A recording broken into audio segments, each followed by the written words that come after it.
మీరు నాకు డబ్బులిచ్చారు. నేను మీకు చెక్ ఇచ్చాను. నాగరాజు గారు నేను ఒక నెల రోజుల్లో మీ డబ్బులు మీకు రిటర్న్ చేస్తానని. నెల తర్వాత నేను మీ ఫోన్‌లు ఎత్తట్లేదు. చెక్‌కి వ్యాలిడిటీ 90 రోజులే ఉంటుంది.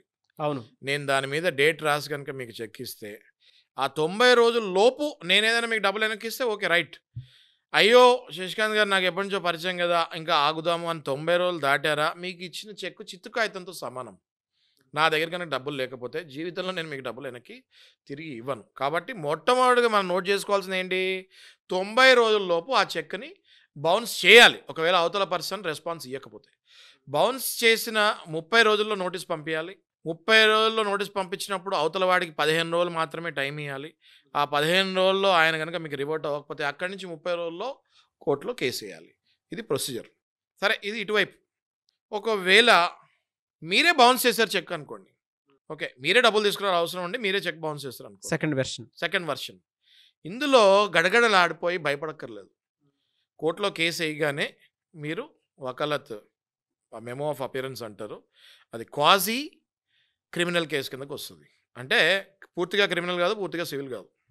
మెమో ఆఫ్ అపియరెన్స్ ఏసుకొని ఒక అడ్వకేట్‌ని పెట్టుకొని గల కారణాలేంటి? ఎందుకు బౌన్స్ చేశారు? గల కారణాలేంటి? అన్నది మీరు మీ రిప్లైలో పెడితే ఖచ్చితంగా మీకు జడ్జి గారి దగ్గర నుంచి కొంచెం టైం వచ్చే ఛాన్స్ ఉంటుంది. ఆ టైంలో మీరు కూర్చొని అవతల పర్సన్ తోటి ఎట్లా సెటిల్మెంట్ చేసుకోవాలని కూర్చోవచ్చు. అంతేగాని మీరు మొండికేసి అసలు నేను కట్టను అంటే మాత్రం కుదరదు. అయితే ఒకవేళ మీకు తెలియకుండా మీ దగ్గర నుంచి చెక్ తీసుకొని డిపాజిట్ చేసి మీ మీద రాంగ్ చెక్ బౌన్స్ ఏస్తే మాత్రం మీకు సెంటెన్స్ వచ్చేసినా కూడా ఖచ్చితంగా మీరు పై కోర్ట్‌కి, డిస్ట్రిక్ట్ కోర్ట్‌కి అప్పీల్‌కెళ్ళొచ్చు. అప్పీల్‌కెళ్ళేటప్పుడు ఒక 20%, 10% డిపాజిట్ అడుగుతారు.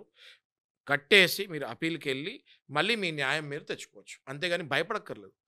మీరు తప్పు చేయలేదు. ఏదో చెక్ వేరే రూపంలో ఇచ్చారు మీరు సెక్యూరిటీకి దేనికో డబ్బులు ఇచ్చేసారు. ఆయన చెక్ రాలేదు వెనక్కి బౌన్స్ చేశారు. అస్సలు భయపడక్కర్లేదు మీరు. డబ్బులు కట్టే అవసరమే లేదు. దాన్ని మంచి అడ్వకేట్‌ని పట్టుకొని మీరు గనుక అప్పీల్ కోర్ట్‌కెళ్తే ఖచ్చితంగా మీకు అక్కడ న్యాయం దొరుకుతుంది. మీరు డబుల్ కట్టే అవసరమే లేదు.